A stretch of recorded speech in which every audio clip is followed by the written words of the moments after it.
There is a man who has outlasted 5 American presidents, a man who rose from a rat-infested apartment with no hot water, no bathtub, and shared walls with 2 other families to become the most powerful political figure on the planet. A man psychologists have studied for decades yet still cannot fully agree on. And here is what nobody tells you. His story is not really about Russia. It is not really about war. It is about what happens when a child grows up in a world that teaches him one brutal lesson, that the only thing standing between survival and destruction is power. So when did it start? When did this quietly withdrawn boy from the ruins of post-war Leningrad become the man who would one day sit alone at the head of a 20-foot table and make decisions that shook the entire world? He was not always this way. There was a time when Vladimir Putin was just a small, scrappy kid on the streets of Leningrad.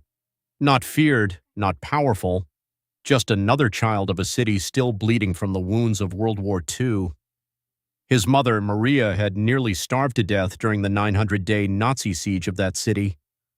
His father came home from the war severely wounded, stern, emotionally distant, a man shaped entirely by violence and survival. 2 of Putin's older brothers had already died before he was born, one from diphtheria, one from starvation during the siege. He entered the world as what psychologists call a replacement child, a child unconsciously burdened with filling the void left by those who came before him. His parents lived in a single room in a crumbling communal apartment shared with 2 other families. No hot water, a broken toilet, barely any heat in the winter. His parents worked constantly, leaving him largely alone to navigate the rough courtyards of Leningrad. And in those courtyards, he was bullied badly. He was small, he was poor, he had no protections, and so he did what every cornered child does. He adapted, he learned judo, he learned to fight, he learned the lesson that would follow him into every room he ever walked into for the rest of his life, that physical weakness is weakness, that if a fight is inevitable, you strike first, that compromise is for people who have already lost. That was not a political strategy, that was a survival code written in childhood. Psychologists have a name for what happens to children like this. Researchers at the Frontiers of Psychology published a 2025 study on what they call narcissistic political leadership. They found that leaders like Putin often emerge from a specific childhood pattern: a cold, domineering father, early experiences of loss, poverty and threat, and a deep absence of secure attachment. When a child is never truly protected, the brain does not wait for permission to protect itself. It rewires. It begins scanning every room for threat. It learns that closeness is dangerous, that trust is a liability, that the only safe position is the dominant one. A 2023 study in Nature Neuroscience found that early emotional stress dramatically increases activity in the brain's threat detection regions. In simple terms, the more a child is exposed to danger, the more his brain becomes a high-functioning early warning system. Putin's brain did exactly this. Researchers at St. John's University who assessed his personality profile using the Millen inventory of diagnostic criteria found his dominant traits to be controlling, self-serving, and conscientious, the profile of a person who learned early that the only way to guarantee his own survival was to be the one in control. It was not a flaw. It was a blueprint drawn by a child who had no other option. And then that child did something extraordinary. He got out. He earned a law degree from Leningrad State University. He joined the KGB in 1975. The most powerful intelligence organization in the Soviet Union, fulfilling a dream he had carried since childhood, when spy novels convinced him that one man's effort could achieve what entire armies could not.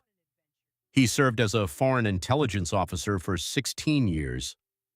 He was stationed in Dresden, East Germany, working in counterintelligence, recruiting agents, learning to read people the way most of us read street signs, quickly, efficiently, without emotion. When the Berlin Wall fell in 1989 and a mob surrounded the KGB building where he worked, Putin called Moscow for help. The answer was silence. In that moment, watching an empire dissolve around him, something hardened inside of him permanently. He later called the collapse of the Soviet Union the greatest geopolitical catastrophe of the 20th century. That was not nostalgia. That was a man who had built his entire identity around a structure that had just disappeared beneath his feet and decided in that moment that he would never be powerless again. What happened next is the part of his story that most people underestimate. He did not rage, he did not collapse. He observed, he repositioned, he rose. From a political aide in St. Petersburg in 1990 to deputy mayor by 1994 to Moscow by 1996 to director of the FSB, the KGB's successor, by 1998. On December 31, 1999, President Boris Yeltsin, exhausted and ailing, announced his resignation on live television. He named Putin acting president of the Russian Federation. Putin was virtually unknown. Within months, his approval ratings were soaring. He had launched a decisive military campaign in Chechnya. He appeared composed, controlled, and certain at a time when Russia was desperate for all three. He was elected president in 2000, then re-elected, then returned to power in 2012, then again in 2018, and again in 2024, with nearly 88% of the vote. No modern Russian leader has held power longer, except Stalin. Under his early presidency, Russia's economy grew for 8 consecutive years. He repositioned Russia as a global power player in the Middle East, deepened strategic relationships with China, and reasserted Russian influence in ways Western leaders consistently underestimated. He achieved what he had set out to achieve, the restoration of Russian strength on the world stage. But here is where his psychology becomes a lesson rather than just a story.